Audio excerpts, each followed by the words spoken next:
가족사에 있어서 이제 어른들이 돌아가시는 것, 그리고 새로운 아이들이 태어나는 것, 이 변곡점이 사실은 삶의 방향과 내용을 완전히 바꿉니다. 저희 교회도 최근에 이제 상을 당하신 분들이 있어요. 아까 제가 광고에 잠깐 빠뜨렸는데, 우리 강혁 우리 형제님 외조모 할머니께서 돌아가셨고요. 그리고 우리 최한나 우리 성도의 아버님도 이제 지병으로 고생하시다가 돌아가셨습니다.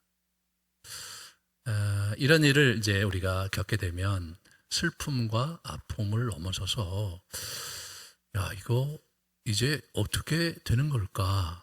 내 인생은 또 어떻게 흘러가는 것이며 우리 집안은 어떻게 흘러가는 걸까? 이런 질문을 하지 않을 수가 없습니다. 오늘 아브라함이 175세의 나이로 죽는 얘기가 나올 뿐 아니라 이스마엘도 죽는 얘기가 나옵니다. 그리고 야곱과 에서가 태어납니다. 이 기록을 25장에 압축적으로 기록을 하고 있는데, 오늘 본문 자체가 아주 의미심장한 인생의 주제, 하나님 나라의 백성들이 어떻게 살아갈지에 대한 주제를 잘 압축해 놓았습니다. 그 배경이 뭐냐면, 보시면 그 시간 순대로 기록이 안 돼 있어요. 175세의 아브라함이 돌아가셨을 때 야곱과 에서는 15살 소년이었습니다. 우리 이스마엘이 137세에 죽었을 때 우리 야곱이 63세였습니다. 그러므로 이 이야기 전체가 어떻게 되냐면, 사실은 이게 뒤바뀌어 있는 거지, 주제별로 배열되어 있는 거지 시간 순으로 배열되어 있는 것이 아닙니다.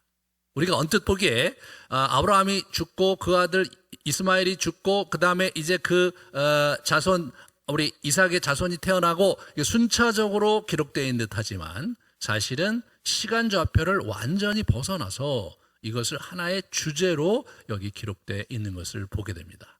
그러므로 우리는 이것은 하나의 가족사의 흐름 속에서 아브라함 이야기와 이삭 이야기를 이렇게 기술하는 데 있어서 필요한 정보이기 때문에 거기다 배치해 놓은 것이 아니라, 굉장히 중요한 주제가 있기 때문에 거기에 압축적으로 배열해 놓은 것입니다. 그래서 열쇠를 우리가 하나하나 풀어가면서 우리 인생 이야기를 같이 비춰보기 원합니다. 오늘 본문의 이야기 속에 먼저 아브라함의 죽음을 우리가 좀 이렇게 보게 되는데, 이 사람이 자기가 마지막을 아주 잘 마무리하는 장면을 압축적으로 요약을 하고 있는데, 6절과 12절을 우리 주목해 볼 필요가 있습니다. 6절에는 우리 자기의 서자들도 재산을 주어라고 얘기하면서 후처인 구두라 얘기가 나와요. 구두라의 6 아들 얘기가 나오는데, 구두라를 첩이라고 얘기해요. 첩. 네, 부인이 아니라 이미 사라가 죽었어요. 두 번째 부인, 그게 아니고 첩이에요. 첩. 그 다음에 12절에 사라의 여종 애굽 여인 하갈이라는 표현이 나와요. 이 사람이야말로 첩이거든요.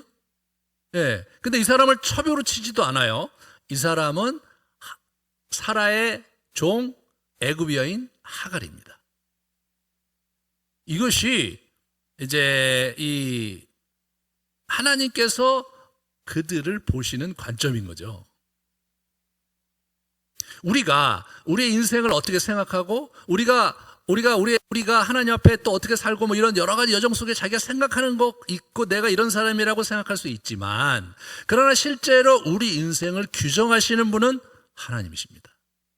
그러므로 참 우리가 겸허하게 우리 인생을 살아야 되는 거죠. 우리 25장에 1절서부터 11절까지 우리 아브라함의 마지막 그림이 거의 압축적으로 몇 문장으로 기록이 돼 있어요. 여러분과 제가 언젠가는 인생을 이제 마감할 텐데, 나는 내가 인생을 이제 마치고 하나님께 돌아갔을 때 주변 사람들이 나의 인생을 어떻게 요약할 것인가? 하나님은 나의 인생을 어떻게 요약할까? 이 질문을 한번 하시면서 아브라함의 마지막 장면을 여러분들이 잘 정리해 보시기를 바랍니다. 아브라함 이야기에서 굉장히 이제 아브라함이 마지막을 어떻게 보내느냐에 있어서 굉장히 중요한 것이 무엇이었냐면 자기의 유업, 자기의 재산과 영적인 유산을 어떻게 자녀들에게 잘 전수하느냐, 이것이 굉장히 본인에게 중요했던 것으로 우리에게 이렇게 보여지고 있습니다. 첫 번째, 6아들이 있었는데 6아들은 그가 살아있을 때 이렇게 동편으로 이렇게 이주해 살게 했어요. 그래서 이삭이 이 가나안에 살아야 되기 때문에 서로 충돌하지 못하게 했습니다. 이스마엘과의 갈등이 사실은 우리 그 아브라함에게 큰 교훈을 주었던 것 같아요. 그래서 이것이 만약에 같이 있을 경우 불편한 갈등이 있을 수 있고, 가나안은 분명히 이삭에게 하나님께 주시고자 했기 때문에, 그렇기 때문에 우리 그드라의 소생들은 동쪽으로 이주를 시켰습니다.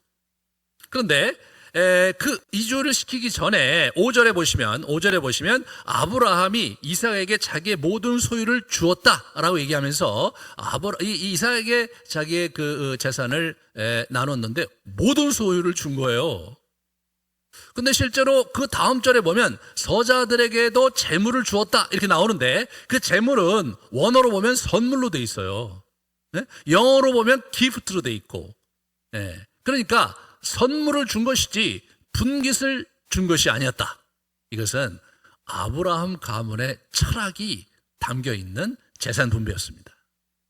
우리 24장에 보시면 우리 이삭에게 이미 재산을 양도했던 것을 종이 고백하는 장면이 나오죠. 여호와께서 나의 주인에게 크게 복을 주시어 창성하게 하되 소와 양과 은금과 종들과 낙타와 나귀를 그에게 주셨고, 나의 주인의 아내 사라가 노년에 나의 주인에게 아들을 낳음에 주인이 그의 모든 소유를 그 아들에게 주었나이다. 이렇게 얘기하고 있습니다. 그러므로 이미 결혼하기 전에, 그죠? 이삭이 결혼하기 전에, 그러니까 이제 결혼한 나이가 우리 그 40이니까, 그러니까 25년 전에 이미 그 재산이 다 글로 간 거예요. 재산이 그렇게 다 나옵니다. 이 사람이 커다란 부호였는데 자기의 전 재산을 누구한테 준 거냐면 이삭에게 다 나누어 줬습니다. 이스마엘에게는 한 푼도 주지 않았고, 그리고 자기의 6아들들에게는 어떻게 돼요? 선물을 좀 주어서 내보냈어요. 그들이 결혼해야 되기 때문에 결혼 지참금에 쓰일 만큼의 재물을 주었던 것 같아요. 자, 어떤 집안에서요, 여러분 우리 주변에 굉장히 큰 부자가 있는데 아들이 8명이나 되는데 그 아들 8명 중에 한 아들한테는 재산을 한 푼도 안 물려주고, 그리고 나머지 6아들한테는 결혼에 필요한 경비만 좀 주고, 그리고 나머지를 모두 한 아들에게 나눠줬다. 유산을 상속했다. 그러면 사실 좀 이렇게 불편하지 않겠어요? 네, 우리로서는 굉장히 불편합니다. 하지만 아브라함은 그렇게 해야 된다고 믿었고, 그리고 이러한 아브라함의 정신과 철학이 그의 가문의 대대로 이어갔던 것을 우리는 창세기 전체를 통해서 확인할 수 있습니다.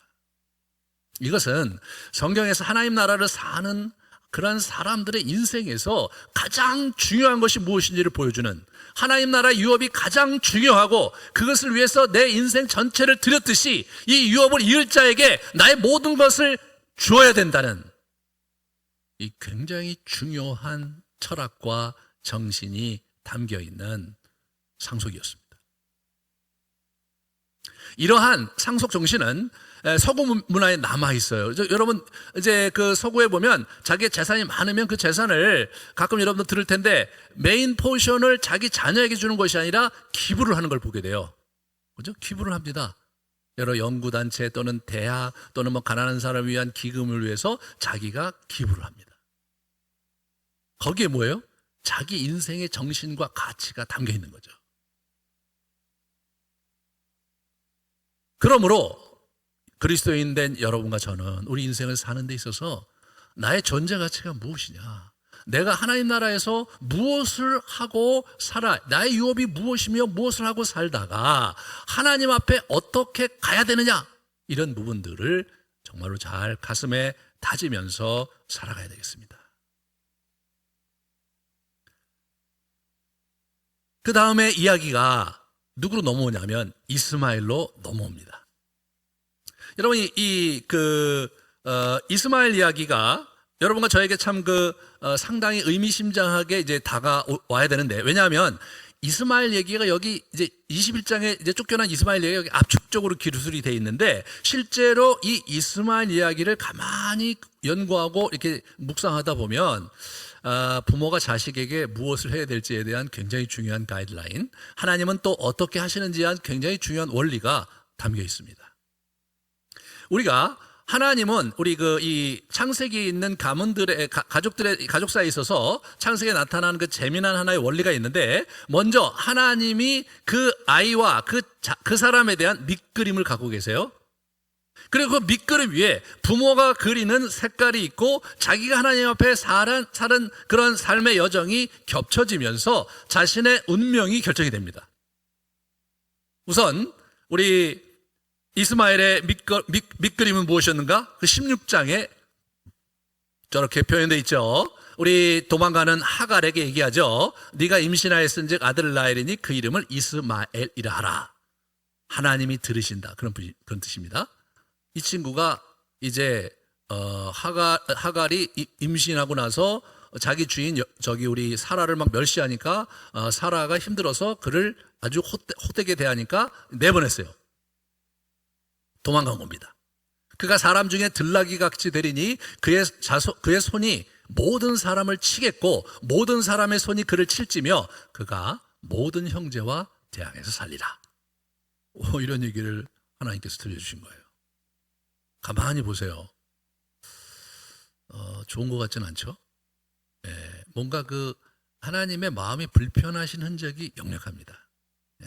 그래서 들나귀처럼 산다고 하는 거예요. 그리고 형제들과 이렇게 마주 보면서 살게 하겠다 하는데, 아직까지 구체적인 방점이 찍혀 있지는 않습니다. 아브라함이 저 예언에 대해서 굉장히 부담이 많았던 것 같아요. 17장에 아브라함의 기도를 들으시고 구체적으로 우리 이스마엘의 운명을 정하십니다. 한번 보시죠.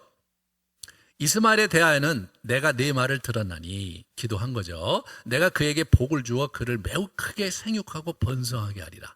저 말씀하시는 크게 번성하고, 그죠? 생육하고 번성하게 하시면서 그가 12두령을 낳으리니 내가 그를 큰 나라가 되게 하려니와, 이렇게 얘기하고 있습니다. 그래서 하나님께서 아브라함의 기도를 들으시고 그에게 축복을 긍정적으로 바꾸셨어요. 그 이전의 밑그림은 좀 부정적이었어요. 그런데 긍정적으로 바꾸셨고, 그리고 큰 나라가 되게 했다고 약속을 하셨습니다. 그리고 나서 21장에 또다시 이제 쫓겨나는 하갈에게 말씀하신 바는 이렇습니다. 21장 17절과 18절에 보면 하나님이 그 어린아이의 소리를 들으셨으므로 하나님의 사자가 하늘에서부터 하갈을 불러 이르시되 하갈아 무슨 일이냐 두려워하지 말라. 하나님이 거기 있는 아이의 소리를 들으셨으니 일어나 아이를 일으켜 내 손으로 붙들라. 그가 큰 민족을 이루게 하리라. 그가 큰 민족을 이루게 하리라. 아브라함에게 약속하셨던 그 약속이 이제 하갈에게 들려지면서 이스마엘에게 이제 부여될 것을 다시 한번 확인해 주신 것입니다. 그리고 오늘 본문에 그 결과를 기술하고 있는 거예요, 저자가. 그 결과는 어떤 것입니까? 우리 같이 한번 보시죠. 우리 25장에 이스마엘에 대한 본문을 같이. 이스마엘의 아들들의 이름은 그 이름과 그 세대대로 이와 같다, 이렇게 얘기하면서 이 12명의 리스트가 쭉 나와요. 이들은 이스마엘의 아들들이요 그 촌과 부락대로 된 이름이며 그 족속대로는 12지도자들이었다, 이렇게 얘기합니다. 그러니까 12아들이요 모두 다가 12족속을 이룬 거예요. 대단하죠.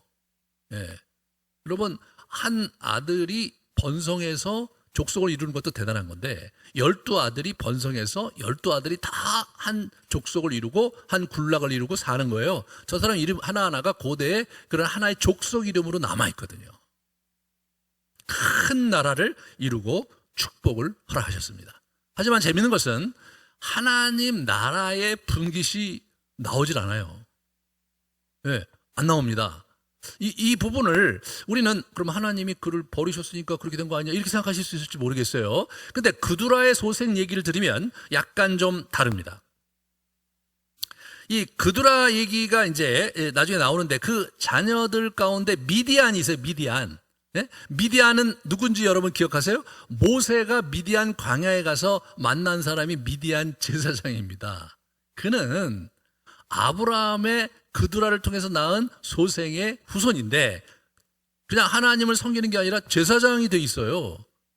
우리는 잘 알 수 없지만 제사장이 됐다는 얘기는 아마 그 족속들은 제사장을 두어서 하나님을 섬기는 일들을 대대로, 왜 수백 년 후니까 대대로 해왔다는 것을 거기서 확인할 수 있는 거죠. 여기서 우리는 하나님을 섬기는 부분에 있어서 그들이 자발적으로 자원하는 마음으로 하나님께 나아가야 그 신앙의 유산이 전수된다는 그런 생각을 이제 해볼 수 있습니다. 여기서 우리는 밑그림을 하나님이 그려놓으셨는데 하나님께서 부모들이 거기다가 이 하나님 나라의 색깔을 이렇게 쭉 그려넣어야 되는 거예요. 예, 그려넣어야 되는 겁니다.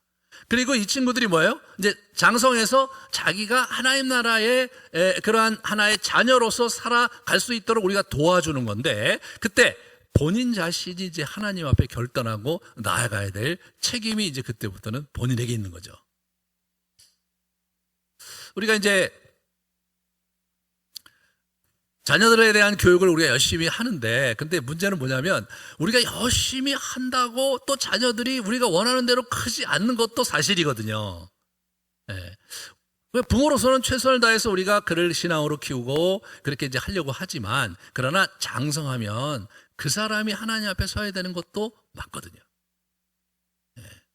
부모들이 그렇게 우리가 수고하고 노력하는 것이 자녀들에게 큰 복이지만 그러나 본인 스스로가 하나님을 붙잡지 않는다면 그거는 또 어떻게 해볼 도리가 없습니다. 역대하에 그 얘기가 자세히 기록되어 있는데 역대하에 그 유다 왕가의 이야기들이 쭉 나오는데요. 그 왕들의 이야기 같지만 세밀하게 들여다보면 다윗 가문의 이야기가 어떻게 흘러가는지를 보여줍니다.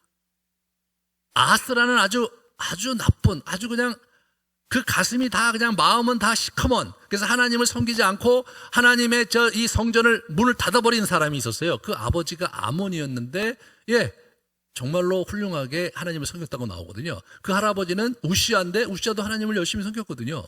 그런데 이 친구가 어떻게 나왔는지 모르게 하나님을 완전히 반역하는 그런 자리에 들어서게 됩니다. 참 희한한 거예요. 그런데 그런 아하스의 아들이 누구냐면 그 유명한 히스기야예요. 히스기야는 또 엄청난 신앙으로 하나님께 정직히 행하고 하나님께 큰 평가를 받고 복을 누리고 그리고 자기가 복을 누렸을 뿐만 아니라 유다를 괜히 부강하게 하고 여러 외침으로부터 보호하고 그렇게 했던 유명한 하나님의 사람 히스기야가 바로 이 아하스의 아들인 거예요.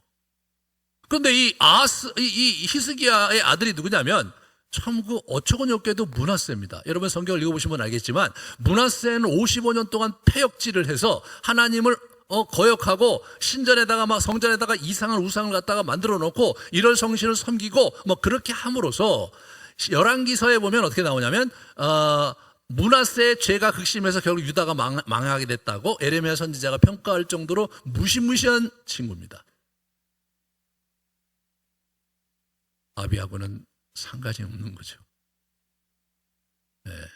그렇지만 므낫세의 이야기가 역대하에 보면 그렇게 살다가 이 친구가 바벨론의 포로로 끌려갔다가 거기서 하나님께 회개해서 돌아옵니다. 돌아와서는 그가 회개하고 그렇죠? 그리고 성전도 다시 개보수하고 예배를 다시 올리는 사람으로 바뀝니다. 그 장면에서 제가 묵상을 하면서 그래도 어렸을 때 자라면서 아버지 하는 거 봤기 때문에 이 친구가 마지막에 돌아섰구나.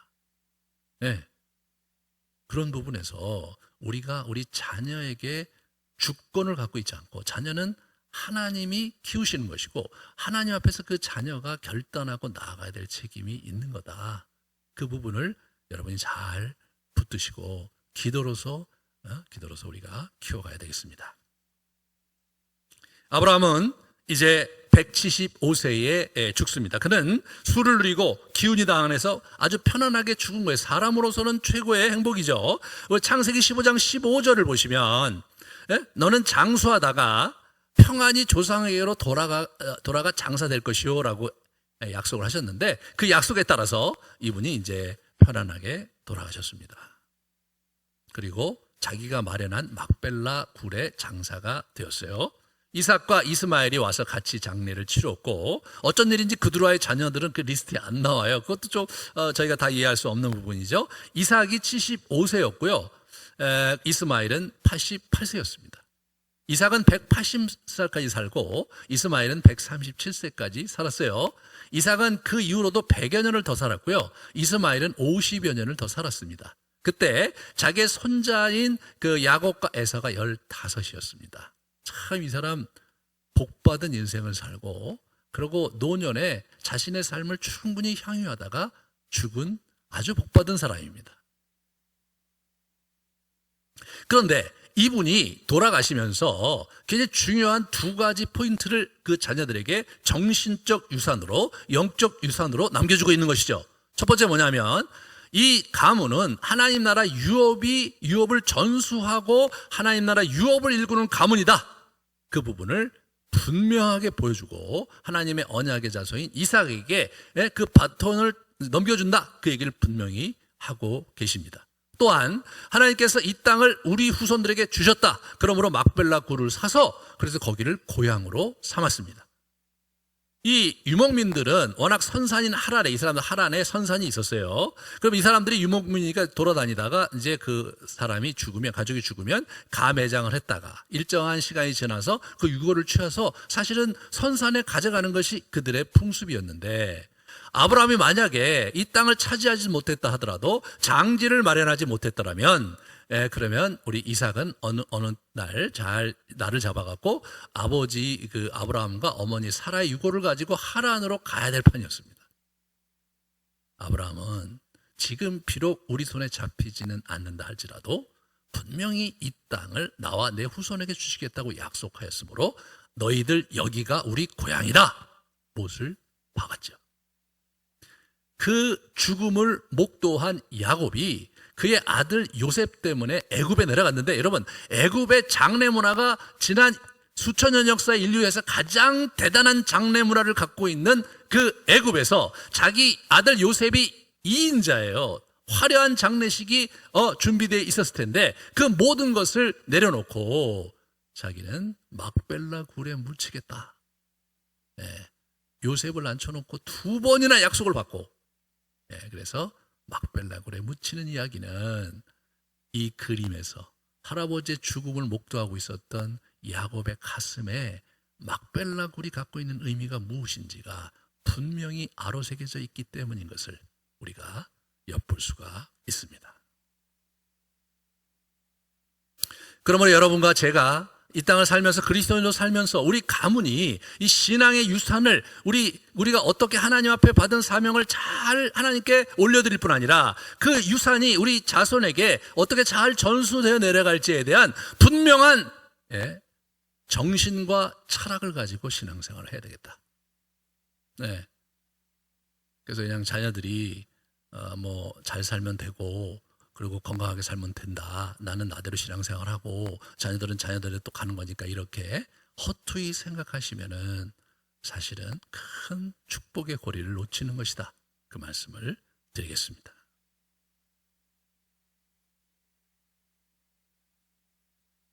이제 이삭에게 두 아들이 태어납니다. 이삭이요, 처음에 바로 아이를 주지 않으셨어요. 하나님께서 결혼을 40에 늦장가를 들었는데도 불구하고 20년 동안 아이를 안 주세요. 그럼 어떻게 60 나이가 60이 된 거예요. 60이 돼서 이제 안 되니까 기도를 해갖고 아이를 얻었습니다. 우리 이 이삭은 성경에 많은 부분 잘 안 나와 있는데 이분이 기도의 사람인 거 분명히, 명상과 묵상과 기도를 많이 했던 그런 사색적인 영성의 소유자였던 것 같은데요. 그래서 임신을 했는데 리브가가 중에 두 아이가 서로 이게 막 싸우는 거예요.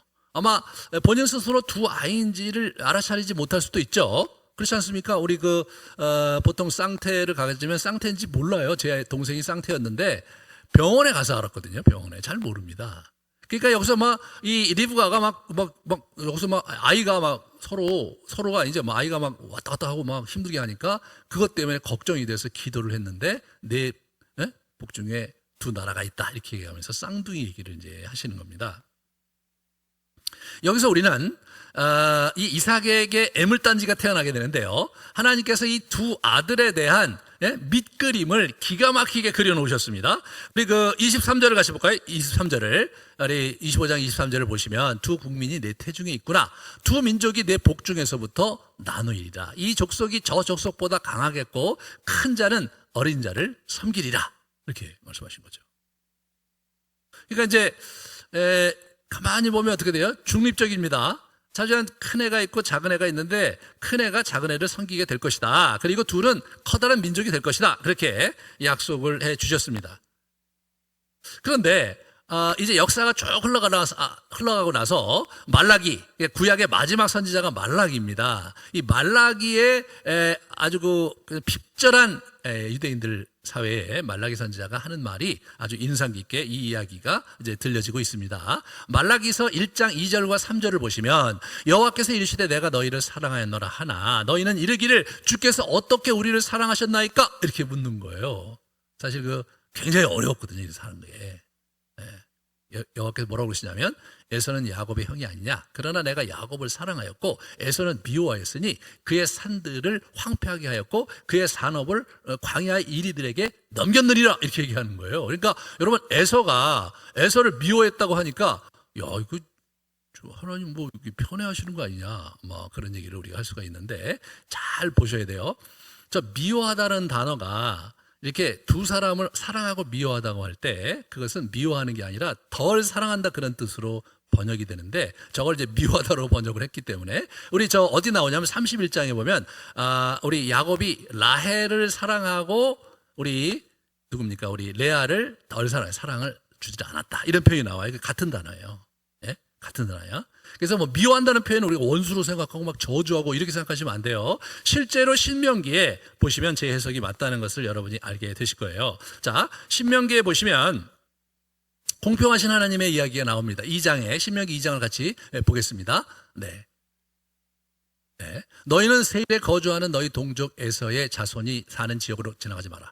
그러니까 지나갈 때 조심해라. 그들과 다투지 말라. 그들의 땅은 한 발자국도 너희에게 주지 아니하리니 이는 내가 세일산을 에서에게 기업으로 주었습니다. 그러므로 돈 주고 사 먹어라. 그렇게 얘기를 합니다. 그러니까 이런 무슨 얘기냐면 에서에게도 기업을 주셨어요. 에서에게 이쪽 그 가나안이 그게 에서의 기업이 아니고 에서의 기업은 가나안 옆에 있는 이쪽 그 세일산이 그 기업이었다는 거죠. 하나님은 에서도 축복하시고 야곱도 축복하신 거예요. 그런데 하나님은 뭐예요? 야곱을 좀 더 사랑하신 거예요. 사랑하신 거예요. 그리고 그렇잖아요. 우리가 이렇게 보면 사람들 보면 내가 좀 더 좋아하는 사람이 있고 덜 좋아하는 사람이 있고 자녀도 좀 더 정이 가는 자녀가 있고 덜 정이 가는 사람이 있고 뭐 그런 얘기 하잖아요. 그래서 뭐 5 손가락 깨물어서 안 아픈 손가락이냐는 이상한 얘기를 하는데 사실은 애들 키워보면 정이 더 가는 친구가 있는 거죠. 우리가 그렇게 성장을 했잖아요. 그죠? 그렇게 성장을 했어요. 그러면서 우리가 이제 잘 보셔야 될 게 뭐냐면 하나님께 그런 차원에서 에서를 생각한 것이지 에서는 너 이놈의 자식, 저주의 자식으로 너 태어났다, 그래서 그걸 미워하시고 그런 거는 절대로 아니다. 그런 부분들을 잘 보세요. 자, 이런 부분에서 우리 그 로마서 얘기도 좀 한번 더 보고 넘어갈까요? 로마서 그 9장 10절서부터 16절에 다시 이 얘기가 흘러오니까 이게 이제 단순히 구약에만 있었던 이야기는 아니라는 것을 우리가 확인할 수가 있어요. 그 자식들이 아직 나지도 아니하고 무슨 선이나 악을 행하지도 아니한 때에 택하심을 따라 되는 하나님의 뜻이 행위로 말미암지 않고 오직 부르시는 이로 말미암아서게 하려 하심이라. 리브가에게 이르되 큰 자가 어린 자를 섬기리라 하셨나니 기록된 바 내가 야곱을 사랑하고 에서는 미워했다, 이렇게 나오는 거죠. 저게 이제 우리가 봤던 거예요. 그 뒤에 이제 주석을 달아요. 우리 바울이 우리가 무슨 말을 하리요? 하나님께 불의가 있느냐? 그럴 수 없느니라. 내가 긍휼히 여길 자를 긍휼히 여기고 불쌍히 여길 자를 불쌍히 여기리라. 원하는 자로 말미암도 아니고 다름질을 박질하는 자로 말미암도 아니고 오직 긍휼히 여기시는 하나님으로 말미암음이라. 이렇게 나오는 거죠. 그러므로 우리가 이제 하나님께서 이렇게 하나님이 주권을 갖고 계신 분이니까, 그러니까 우리가 하나님께 구하고 하나님께 매달려서 자기의 복을 찾아가고 자기가 누려야 될 분복을 누리는 그런 삶을 이제 사는 거, 그게 이제 우리가 가야 될 것이지, 왜 나한테 이렇게 분깃이 적습니까? 왜 저 친구는 저렇게 많이 사랑하고 나는 왜 덜 사랑하십니까? 그렇게 생각해서는 안 된다. 이제 그 얘기를 저 예를 들어서 하고 있는 거예요. 무슨 얘기냐면, 지금 이게 단순히 그 아브라함 가문, 이삭 가문의 얘기에서 끝나는 게 아니고, 이스라엘 얘기에서 끝나는 게 아니고, 로마서는 이방인들을 위해 쓴 서신이잖아요. 이것이 오늘날도 연속적으로 이 원리가 적용되고 있다는 사실을 우리에게 보여주는 근거입니다. 그래서 저 주제가 어떻게 흘러갑니까? 이제 그 주제가 바로 야곱과 에서에게 흘러간다는 것을 우리에게 보여주는 거예요. 그래서 야곱과 에서가 어떤 밑그림을 갖고 태어나서 어떻게 그들의 이야기가 진행이 되고 역사에 어떻게 펼쳐지는지, 그게 구약 전체가 그 얘기거든요. 에서는 어떻습니까? 붉고 전신이 가둣 같아서 이렇게 이제 이게 에서라는 이름을 이제 갖게 됐는데, 굉장히 활동적이고 이렇게 사냥꾼이었어요. 굉장히 익숙한 사냥꾼이었는데, 이렇게 이 사람이 이제 목축업 집안의 이제 사냥꾼으로 나오면서 사실은 좀 어려운 삶을 이 사람이 이제 사는 걸 보게 되죠. 아버지의 그 아주 대대적인 그 사랑을 받습니다. 야곱은 이 성격이 다르잖아요. 에서의 발꿈치를 이제 잡고 나왔다. 야케브란 말이 발꿈치는 거기서 야곱이 나온 거거든요. 근데 이제 그것이 나중에는 이제 히브리어로 속이다라는 걸로 나오는 거예요. 이게 야케브가 왜 속이다가 됐느냐? 그게 이제 우리 야곱 때문에 그렇게 된 거죠. 예. 그렇게 해서 이제 이 사람이 둘이 이제 태어난 건데, 이 두 사람이 성격이 아주 독특하게 이제 이렇게 달라서 서로 이란성 쌍둥이죠. 서로 많이 갈등이 있고 이제 치고받고 뭐 이러면서 이제 그런 존재로 하나님께서 이 땅에 이제 이렇게 주셨던 겁니다. 이런 면에서 우리에게 이제 이렇게 우리가 자라온 어린 시절 우리가 생각해봐도 형제간에 똑같은 친구가 하나도 없고, 좀 이렇게 이제 이렇게 좀 지나고 와도 이렇게 보면은 이제 우리 자녀들을 봐도 이제 똑같은 친구가 이제 없는 거예요. 이게 없는 건데, 그것이 이제 우리의 기쁨이 되기도 하고 아픔이 되기도 하고 뭐 이제 어려운 거를 우리가 많이 이제 경험을 합니다. 애물단지가 이제 손에 잡힌 거죠. 아직은 이삭의 입장에서 볼 때는 하나님이 누구를 더 사랑하시고 뭐 이런 차원을 이제 생각할 때가 아니고, 밑그림이 그러니까 이제 어떻게 이 아이들을 키워야 될까, 이런 고민을 이제 하게 되는 거 아니겠습니까? 예. 할아버지가 그런 삶을 살았고, 자기 아버지 우리 자기 형제 우리 이스마엘과 자기가 그런 역동 속에 지냈는데, 이 두 아이는 어떻게 또 키워야 되는 걸까? 이런 부분이 이삭에게 큰 고민이 되지 않았을까, 그런 생각을 이제 합니다. 하나님이 주신 밑그림 위에 그들의 인생의 그림을 그려 넣어야 될 책임이 이제 이들에게 있었는데, 여기서 우리가 한 가지 좀 생각해 봐야 될 것은 뭐냐면, 그러면은 에서에겐 기회가 없었냐, 이제 그렇게 생각하시면 안 되는 거죠. 왜냐하면 그거와 또 이 뭐 야곱이 축복을 받을 놈이니까 축복을 받고, 에서는 나쁘게 살 놈이니까 나쁘게, 이런 결정론적인 이런 주술적인 생각은 우리가 내려놓으셔야 돼요. 성경에 보면 그렇게 기록되어 있지가 않거든요. 가령 하나님의 특별한 선택을 받았었던 사울은 스스로 하나님과의 관계에서 불손하게 함으로써 망가져갔고, 결국은 비참하게 죽었을 뿐만 아니라 자기 가문의 유업 전체를 다윗에게 뺏겼습니다. 아무리 하나님께서 특별한 은총을 주셨다고 하더라도 자기가 잘 붙들고 그리고 그것을 보존하고 하나님께 가지 않으면 잃어버릴 수 있는 것입니다. 그런데 전혀 가령 하나님께 특별한 계획과 섭리 안에 있지 않은 사람도 기회를 얻는 이야기가 성경에 나와요. 다말 같은 여자는 어떻게 돼요? 다말 같은 여자는 우리 창세기에 나오는 여인인데, 유다의 며느리 들어갔는데 자기하고 잠자리한 남편이 죽고 둘째도 죽고 그래갖고 소방 맞아서 친정으로 이제 쫓겨났었는데, 거기서 이 사람이 굴하지 않고 자기가 창녀의 옷을 입고 자기의 시아버지 유다와 잠자리를 해서 애를 낳았어요. 그래서 그 집안에 뚫고 들어갑니다. 그런 참 상식적으로 그래서 안 되는 거잖아요. 그 행실이 아주 문제가 있잖아요. 하지만 하나님께서 그런 부분은 하나도 탓하지 않으시고 그 자손을 그대로 축복하셨고 그 자손 그죠? 대대로 흘러가서 예수 그리스도가 거기서 나온 겁니다. 우리는 모압 여인 우리 그 룻을 보게 돼요. 룻은요, 자기가 이제 이렇게 자기 고향에서 잘 살고 있었는데, 이스라엘 나라에서 한 가문이 이제 이 가족이 이사를 왔어요. 그래서 이제 자기 아버지하고 얘기를 해갖고 자기가 이제 결혼을 했는데, 그런데 그냥 시아버지까지 돌아가셔. 자기 남편 죽고, 또 자기 시동생 죽고, 그래서 이제 두 며느리만 남고, 이제 시어머니 세 명의 저 과부들이 이렇게 모여갖고 이제 슬피 울다가, 그러다가 이제 나오미가 도저히 이렇게 살 수는 없다. 내가 고향 가서 하나님에게 다시 내가 하나님을 의지하고 살아보겠다고 작심을 하고 고향을 갑니다. 두 며느리가 쫓아가잖아요. 그 나오미가 이제 안타까워서 얘들아 너희들 정말 고마운데 내가 가봐야 어떻게 뭐 할 도리도 없고 내 한번 건사하기도 바쁘니까 너희들 너희 고향에서 너희 부모님과 함께 잘 살아라. 그래서 한 자본은 떠났어요. 근데 룻은 어떻게 합니까? 어머니의 하나님이 나의 하나님입니다. 그렇게 나온 거예요. 그러므로 어머니가 가는 곳에 나도 갈 것이고 어머니의 하나님을 섬기겠다. 이렇게 나오니까 얘기가 완전히 달라진 거잖아요.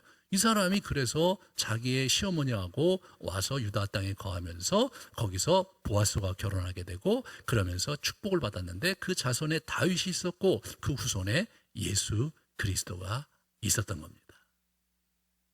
하나님께서 밑그림을 그려놓으셨지만 그 밑그림 자체는 뭐냐면 운명적이거나 움직일 수 없는 결정적인 것은 아니다. 팔자가 그러니까 나는 어쩔 수 없다. 이런 개념은 성경에 없다는 거예요. 그런 게 아니고 누구든지 비록 내가 참 한계가 많고 좀 어렵지만 그러나 주님께서 내 인생을 붙잡아 주실 것을 믿고 나아갈 때 우리가 하나님의 축복을 거머쥘 수 있고 하나님께서 특별히 나에게 여러 재능도 주시고 그리고 여러 기회 속에 하나님을 섬길 기회도 주셨고 하나님의 은혜를 맛보았지만 중간에 자기 욕심과 탐욕에 빠져서 엄한 길로 간다면 그와 그 자손이 큰 화를 면치 못하는 것 그것이 하나님의 나라의 일이라는 것을 여러분과 제가 가슴에 이렇게 잘 붙드셔야 되겠습니다. 여러분은 여러분의 인생에 지금 어떻게 흘러왔는지를 한번 이렇게 돌아보세요. 여러분의 인생에 하나님께서 그려주신 밑그림은 어떤 것이었고 지난 세월 속에 우리 부모님이 내 인생에 그려놓은 그림은 어떤 것이었으며 나는 그것에 어떻게 동참하고 있었는지를 한번 가만히 이렇게 생각해 보시고 그리고 나는 나의 자녀들에게 가정이 있으신 분들은 자녀들에게 어떻게 지금 그 하나님의 이야기를 또 나의 신앙 이야기를 자녀들에게 전수하고 있었는가를 살펴보면 사실은 만만치가 않습니다. 만만치가 않아요. 저는 이제 이렇게 저의 밑그림은 워낙 목사가 아니었어요. 제가 아무리 봐도 저는 이 여러 가지 자질면이라든가 은사 이런 것들을 보면 저는 이게 목회자는 아니었거든요. 그런데 우리 어머니가 이제 생각을 이상하게 먹으시고 어렸을 때부터 기도를 하셔서 제가 그 이제 어머니가 그려오는 영혼의 색깔은 사역자인 거예요. 그냥 목사가 돼야 되는 거예요. 어머니가 말은. 그래서 그냥 초등학교 때부터 기도원 가실 때 꼭 저를 데려가셨어요. 동생은 안 데려가고 저만 데려가셨어요. 그래서 산에 가서 기도하시면서 그 저를 보라고 거기 있고 그렇게 하면서 저가 그렇게 영혼의 색깔이 그렇게 이제 기도의 사람으로 이제 키우시려고 그분이 무척 애를 쓰셨는데 저는 사실은 그렇게 기도가 열정적으로 나오고 그런 사람은 또 아니었거든요. 그래서 제가 이제 이 목회를 하다가 때로 어려움을 부딪히면 제가 어머니에 대해서 생각합니다. 왜 나 같은 사람을 왜 그렇게 기도하셔서 내가 이 어려운 삶을 살아야 되느냐. 사실 그게 우리의 인생이죠. 그런데 제가 또 하나님 앞에 살아온 세월이 있고 이제 하나님 앞에 그것을 받아들이고 내가 이 길을 가기로 했으므로 또 내가 감당해야 될 몫이 있고 나의 한계가 있고 그래서 제가 이렇게 가만히 보는 거예요. 내가 어디까지가 나의 한계인가? 내가 어디까지 목회 사이즈를 키워야 되고 내가 언제까지 목회해야 되며 내가 어떻게 내 인생을 마감하는 것이 하나님 보시기에 합당한가? 이것이 저의 최근에 가장 중요한 고민이고 그리고 이제 기도입니다.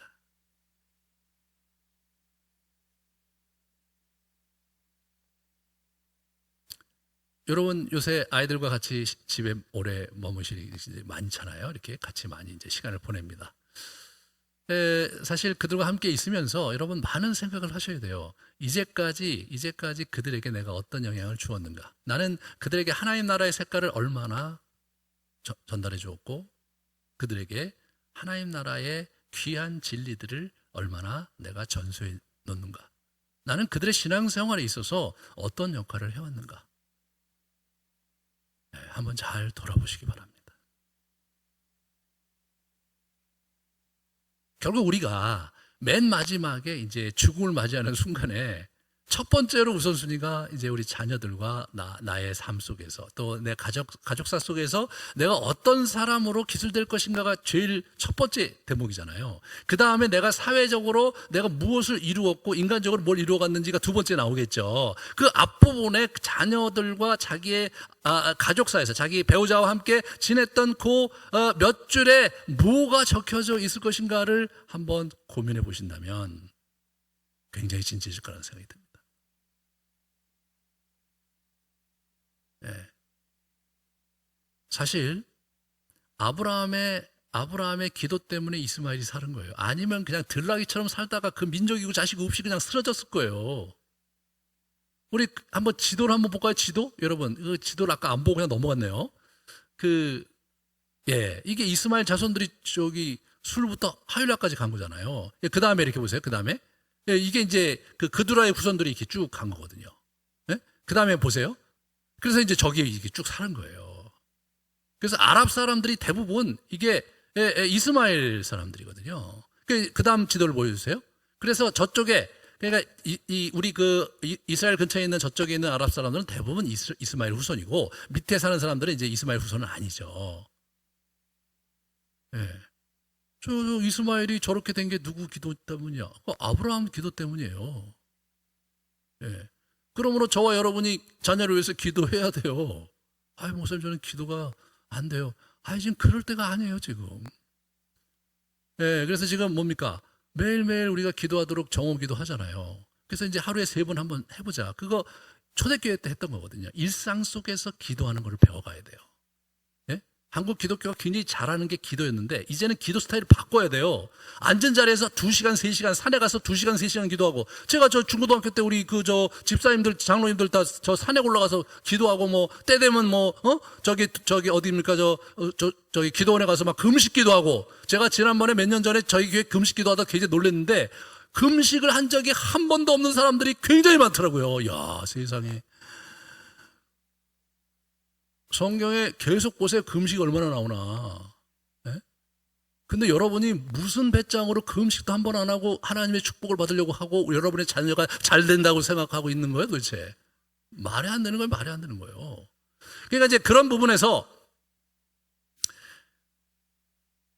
놓친 게 뭐냐면 일상에서 기도하는 것을 저희가 놓친 거예요. 여러분 그 패턴은 어디에서 온 거냐면 농경문화 속에서 온 거거든요. 농경문화 속에 새벽 기도 가고 수요 기도회 하고 금요철에 하고 주일날 하고, 이 사람들 농토에서 있고 그다음에 아이들과 늘 같이 있잖아요. 옛날에 같이 다 있었어요. 그러니까 농경문화 속에서의 세팅으로 지금까지 신앙생활 해갖고는 이게 뭐 되겠습니까? 지금까지 그렇게 많은 시간을 기도할 수 없잖아요.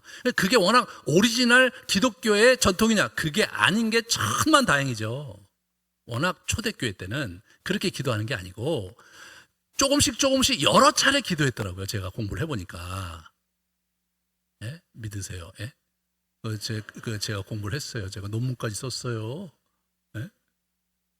그러니까 이제 그런 부분에서 저희 교회 그렇게 좀 가기를 원하는 거예요. 그래서 하루에 3차례 기도하는 게 기본이었고, 좀 더 열심히 하는 사람은 4차례, 5차례 기도 늘려간 거예요. 그래서 20분, 30분씩 정해진 기도를 하루에 몇 차례 하면서 어떻게 돼요? 그러면서 서서히 어떻게 되냐면, 그러면서 내가 영적으로 하나님과 가까이 있는 시간이 많아지고요. 그렇게 되면 어떻게 되냐면 기도가 화살 기도가 많이 나오는 거예요. 무슨 일 있으면 하나님 도와주세요. 하나님 내 아들 어떻게 해요? 하나님 나 돈이 필요해요. 하나님 나 병 좀 고쳐주세요. 하나님 저 사람 저 어떻게 처치해 주세요. 이렇게 일상에서 항상 기도하라는 게 예수님 가르쳐 주신 거잖아요. 그죠?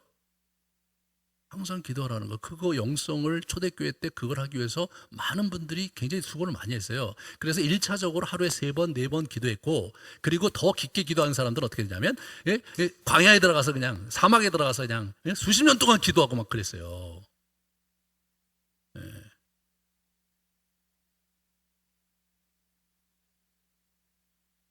그러므로, 이게 뭐 기도하는 거야? 이거 밴드에서 그런 거 쭉 하다 보면 집중도 안 되고 괜찮아요. 여러분 뭐 집중을 해봐야 얼마나 한다고 그래요. 예? 여러분 앉혀놓고 기도하면 1시간 집중하는 사람 별로 없을 거예요. 워낙 우리는요 이렇게 복잡한 생활을 살고 있으면서 집중을 잘하면 그거 좀 이상한 사람이에요. 편집증이 있는 사람이에요. 정상적인 사람들은요 이런 사회구조 속에서 우리가 어떻게 앉아갖고 기도하는데 집중이 잘 돼요? 목사인 저, 업이 기도가인 저도 집중이 안 되는데 집중이 워낙 안 되는 거예요. 안 되니까 초대교회 때 어떻게 했냐? 기도문을 낭독했어요. 네? 기도문을 낭독을 했는데 그걸 자주 여러 차례 한 거예요. 그렇게 하면서 어떻게 돼요? 자기의 영혼이 자꾸 주님께 갇혀 있을 수 있는 시간을 많이 가지면 가질수록 이게 스며들어오는 거예요. 영성이 스며들어오는 거예요. 그러면서 일상의 삶 속에서 그분과 자연스럽게 대화하면서 그분과 동행하는 것을 배우는 거. 이게 진짜 기도의 깊이가 있는 게 되는 거예요. 그런 겁니다, 여러분. 그렇게 하면서 우리가 우리 가정을 다시 세우고 우리의 인생을 다시 세우고 우리를 교회를 다시 세우는 복된 여러분 되시기를 주님의 이름으로 축원합니다. 우리 같이 잠깐 기도하고 우리 마음에 또 성찬식으로 주님을 모시는 시간을 갖도록 하겠습니다.